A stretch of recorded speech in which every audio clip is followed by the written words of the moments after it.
of work. It's a lot of work to do. If you're going to invest all that time in trying to hear changes, chord progressions, what are the benefits? Well, I think that most musicians feel a greater sense of authenticity, that they can hear the music that they're creating. From my own personal experience, I felt that my brain was getting overloaded with all sorts of theoretical information, but I had little experience knowing how to apply that knowledge. Whether a student is composing or improvising, reading music, I think it empowers you to be able to hear the music, not just have a theoretical understanding. So you gain confidence performing, Absolutely. doing all these things? Absolutely. Now, the method that we were listening to these changes, these chord progressions, were pretty abstract, meaning that in a block texture where you're playing them at a very slow rhythm. I guess the next would be listening to maybe some real music, not that your music isn't real, but music that you hear on recordings and whatever, and listening to them analytically. Do you have some activities or other suggestions of things that you can do to help improve hearing your changes? I certainly do. I constantly remind my students that the listening approach one takes when they're trying to figure out what the changes are is not a very natural listening experience, that it involves a lot of analysis, a lot of picking apart the sound.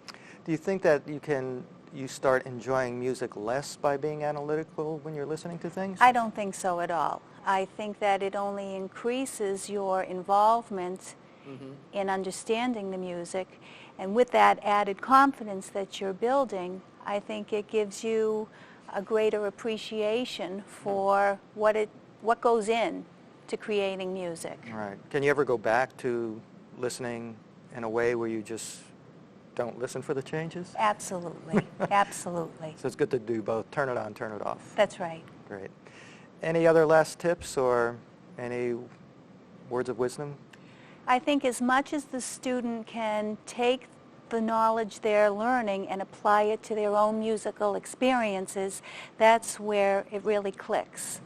For the beginning student, I highly recommend that they go through an exposure time of listening to examples and looking at the answer, taking it in. I recommend that students memorize tunes. I think that this is another way for them to internalize the sound of the chord progression. I highly recommend everybody learn a little piano if they don't play a chordal instrument. I agree. That's very important. Hands-on experience cannot be beat. Transcribing tunes from your own favorite repertoire. The motivation factor goes up 1,000%. And surprisingly, students discover how familiar those chord progressions are. They're all the same things they've been studying in their theory class. And it's a pleasant revelation when they discover that's not been for naught, that it actually applies out in the real music world.